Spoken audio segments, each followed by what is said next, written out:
The Earnestly Speaking podcast is a show that is founded on free-flowing conversation and may at times venture into mature subjects. Listener discretion is advised.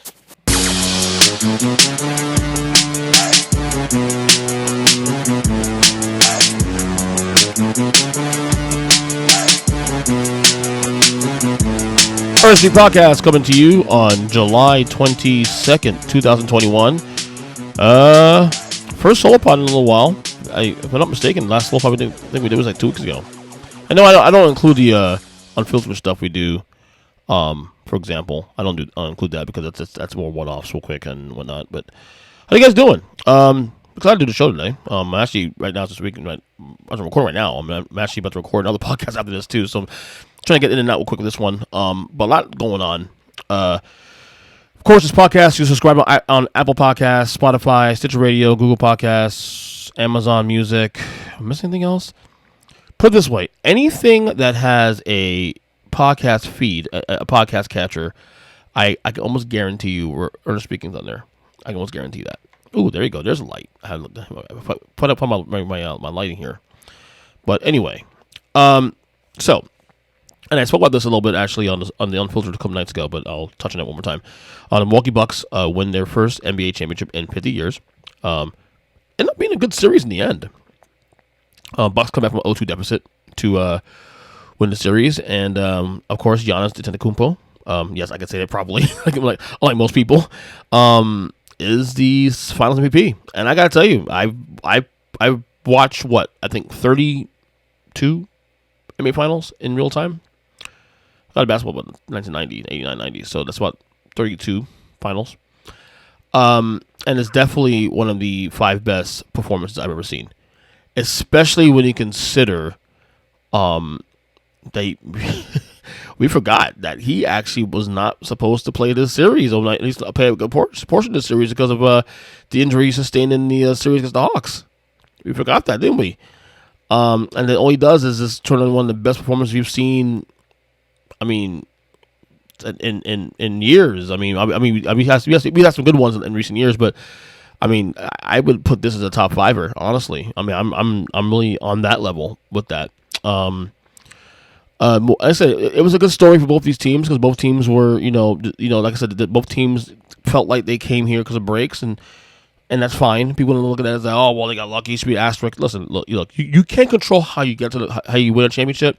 You can only control what you do. Okay, it's not Phoenix's fault that Anthony Davis can stay healthy.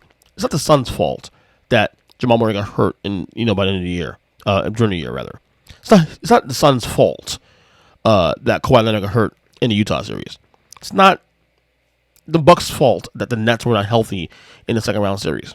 It's not their fault. It just happens that way. You can't control the circumstances how you win titles. Like obviously we can sit there and we can bust on teams that should have been there and they weren't there and whatnot. And I get that, but you can't control the narrative. And guess what? And I'll say it again. I've been saying this the last couple of weeks.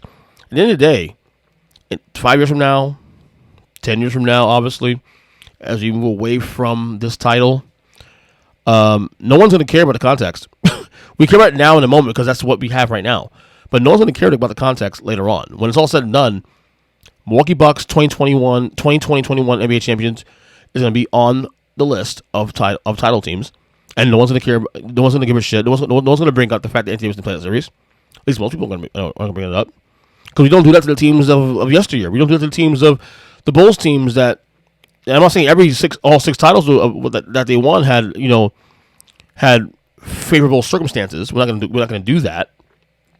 But there were a couple teams that they faced on a trek to the final to championships that they caught some breaks, and that's okay.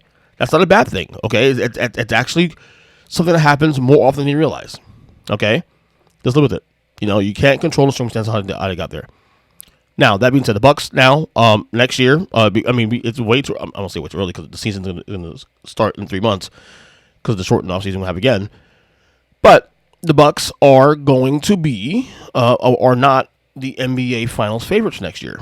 And that's the correct move. I think the Bucks, if all things healthy, all things equal, next year, the Nets should be the favorites in the East. I would say in the West, Lakers or Clippers.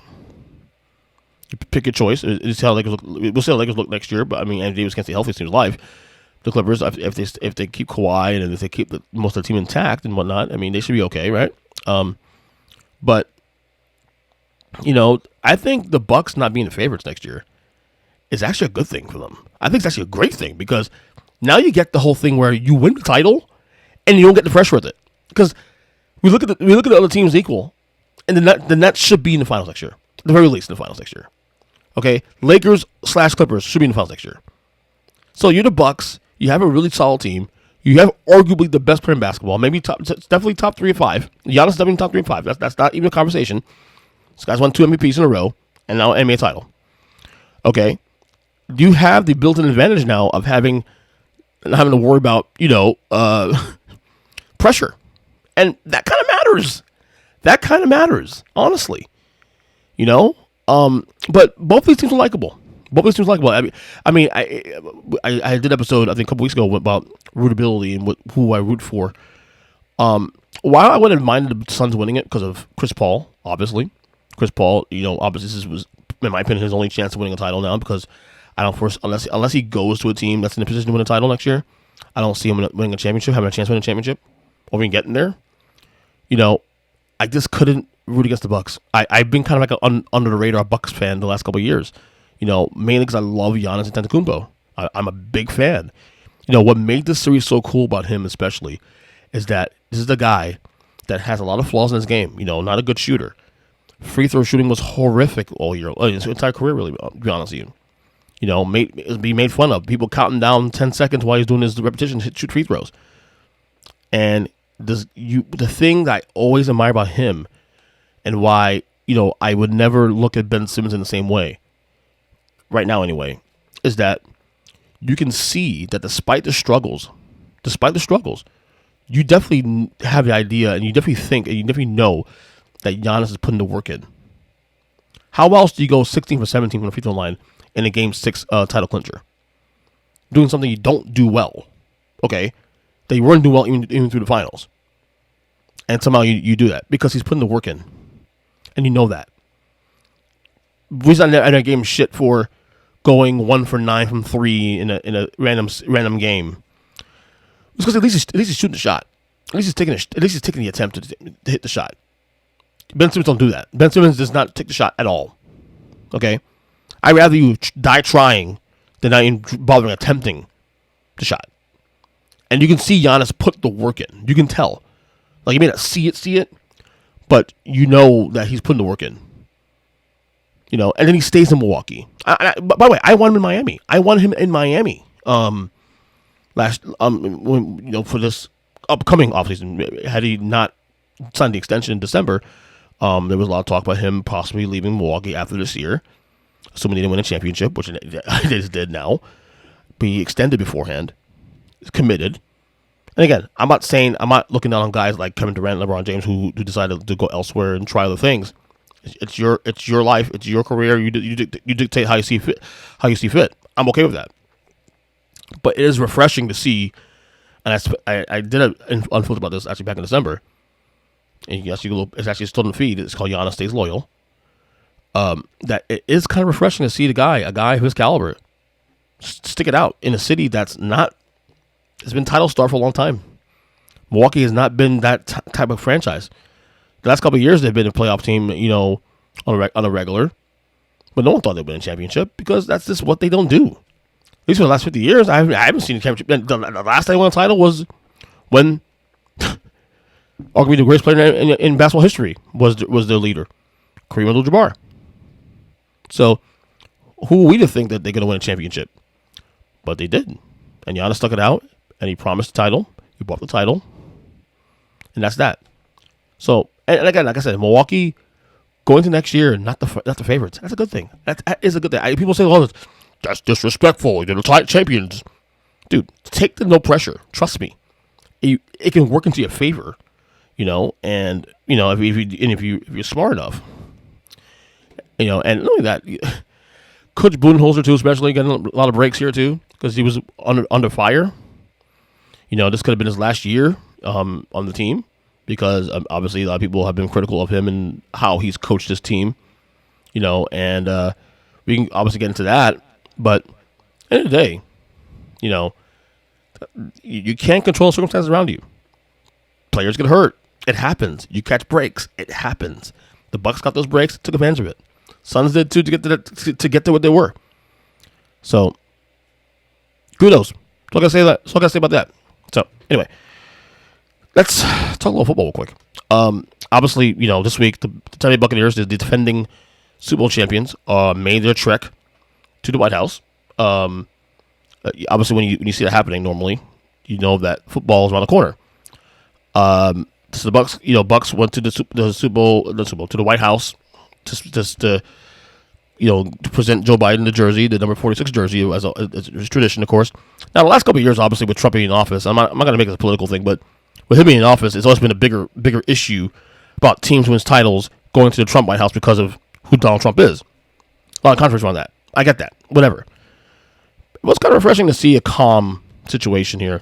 But man, watching the footage from the Bucks at the White House, man, Tom Brady's the man, dude. Tom Brady gets it. Tom Brady was throwing out jokes. I mean, he gets it. I'm gonna play you this 1 and a half minute clip of Tom Brady joking around with President Biden at the White House, presenting Joe Biden jersey. It's hysterical, man. These guys are an amazing group of men. It didn't look great there. At one point, we were 7-5, struggling a little bit, as the president alluded to. But we found our rhythm. We got on a roll. Not a lot of people, think that we could have won. And in fact, I think about 40% of the people still don't think we won. I understand that. You understand that, Mr. President? I understand that. Yeah. And personally, it's nice for me to be back here. We had a game in Chicago where I forgot what down it was. I lost track of one down in 21 years of playing. And they started calling me Sleepy Tom. Why would they do that to me? So it's great to be, we're on the eve of football season. We start tomorrow practice, and we're going to do everything we can to work to achieve another one of those Lombardi trophies. It's a different group of men. It'll be a different challenge, but we're excited for it. We're excited for the opportunity to compete and work hard and show everyone what we're made of. So we're not going to throw the Super Bowl trophy this time, Cam, but we're going to offer President Biden a special presentation from Mr. Glazer, and then we're going to challenge 11 of us, 11 White House interns to a game of football here on the lawn, and we intend to run it up on you guys. So get ready to go. Thank you. Tom Brady, Tom Brady gets it, dude. He gets it, And by the way, this idea that Tom Brady is some Trump guy, that was never, it's funny. That was never confirmed, actually, that Tom Brady was some Trump guy. Like, we know the story about in 2015 when he somehow got the MAGA hat, the Make America Great Again hat that he got as a gift from Donald Trump right when Trump decided to run for president in 2015. But that was a gift because they were just like some celebrity friends. It was never confirmed that Tom Brady was a Donald Trump supporter. And by the way, I said it because there's a lot of Trump supporters who are now pissed off because of the digs that Brady made in reference to the 40% that didn't believe they won. That was also a dig into like the 20% of people that didn't think Donald Trump lost the election. And of course the Sleepy Tom part, that had to do with Sleepy Joe. Talking about Sleepy Joe. And a lot of Trump supporters I've seen on the internet, have been pissy at Tom Brady calling betrayal and this and that, and why would you talk about your president? That Tom Brady never actually confirmed that he was a Trump supporter. In fact, I question it because he's married to Giselle. If you follow Giselle, by the way, which I do for the record, she's pretty darn liberal. She's really liberal. So I'm not saying liberals and conservatives can't get along in the same household in a marriage. I mean, in my household, I'm a little more conservative than my wife is. My wife's a lot more liberal than I am. I'm a little more moderate. She's a little more further to the left than I am. We get along fine, But Giselle's pretty darn liberal. She's pretty darn liberal. So I don't think Tom Brady is this, conservative, hero in the same way that you would think he is. He celebrities do this crap. They give gifts away just cause. I don't think I think that the idea that Tom Brady was a Trump supporter, certainly not a vocal one. He's never actually put his name to it. supporting him. You never did, and that was it. So, I don't know. This is kind of one of those overrated things that we kind of assume as such because he got a gift from Donald Trump. It happened to be in his locker, and the cameraman had to be there. How does that matter? Doesn't mean anything. So, but again, Tom Brady gets it, man. Tom Brady gets it. That's why I love him. That's why he's the GOAT. That's why it's 7 rings. I fight with people on the podcast, mainly my boy Kyle Nash, who comes on the show. I know him, about the Brady thing, but and it's also cool with Tom Brady too, especially now, not being in New England. Like, you're seeing him be more comfortable into who he is. Not saying he wasn't comfortable in New England, but he's a lot more expressive now, post Belichick. You notice that? He's a lot more expressive now than he was in his days in New England. I'm not saying he's not buttoned up now, but he's a lot more, okay, I'm 43 years old, and I still got it in the tank, and you know what? I'm not under the Bill Belichick, Patriots culture bubble. I could be myself. Oh, by the way, I could be myself and still win titles in the process, which he did. Just for the record. So, anyway, something on my mind I've been thinking about the last couple of weeks, really, especially this whole thing with grind culture. Okay, so you go on the internet and people are like, about let's grind. We're gonna go and make some money and this and that. We're gonna grind for the family, grind for this. I'm with you. Working hard is important. Being a hard worker is important. Doing things for your family, providing for your family, all that. Very important. I would never knock that. But this idea that grind culture is a thing, I think grind culture is grossly and incredibly overrated. Let me tell you why. Grind culture is this idea that your life should be centered around work, make money, build wealth. That's it. And again, I think building wealth and making money and all that stuff is very important. It's something I'm working on myself, But I also believe in balance. And as I got older, I was starting to realize that. I'm 41 years old. I have a wife, 2 kids. They adore my time. They adore when I'm home. They like when I'm home with them. And I used to think that, even at 41, I'm not doing enough for my family. I'm just, I work my job and I love my job and I'm flexible schedule and all that. I could be home with my kids as much as possible in the same way that a lot of parents unfortunately aren't. I'm just grateful for that. And then in moments I feel like I'm not doing enough because, I'm not grinding, if you will. And again, I'm not against the idea of grinding and being, balls to the wall and making money and this and that. That should be a priority. But to me, there's a time and place. It depends. Grind, to me, the whole thing, the idea of grinding, grind culture, to me, all depends on your situation. Because for you to be that guy, you got to get something up. I can't be the same guy I was 10 years ago. 10 years ago, I didn't have a family. 10 years ago, I just got married. I just got married 10 years ago. Okay? At the time, we were still not really planning on having kids. So if I wanted to be grind guy back in 2011, the opportunity to do it was there for the taking. Now granted, it may take away time for my wife, which knowing her, she wouldn't be too happy about that. She values time. She values time with me and the family. And now, I don't feel as bad because I realize at the same time, while it's important to make money and to provide and to try to stack what you can while you can, is that the most important thing? Is that the main goal? Because I know when it was a period like last year when we got out of COVID, I was working a lot, and my kids would ask me, when are you coming home? Why aren't you home a lot more anymore? Why aren't you hanging out with us and playing video games or reading to us or taking us to restaurants or to places to play and whatnot? Ultimately, I can't speak for anybody else. Listen to this podcast or anybody else, just what it may be. I do know this, that grind culture should be a thing depending on your situation. I think this thing is overrated. I think at the end of the day, priority in terms of your priority should be what you value.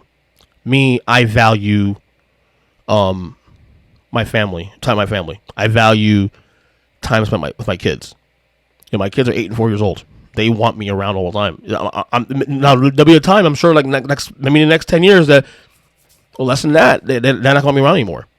And that time comes, we'll cross that bridge and get to that point. But I just think this idea of grind culture and being able to just be money centric only is quite overrated, honestly. And yeah, I don't know. That's something I got on my chest. I'm not anti grind culture, but I also think that to be something that's according to your situation. So there's that. Last thing was go shorter pod today because I got a lot of stuff to go on. So we'll try to up these a little more. I got a couple cool things coming to pike. Couple weeks. I think next week we'll be celebrating our 10-year anniversary of this podcast, especially August. We started this podcast August 2011. And we have a couple things on the pike for that. But last thing here I want to talk about, really more so just about what's going on here with me right now. I made some upgrades to this podcast, actually, more so on the material things, more so on the things with that nature. So obviously I'm doing a show video right now. You notice that it's a light in front of me. I invested in some stuff recently. Now it's weird because I've been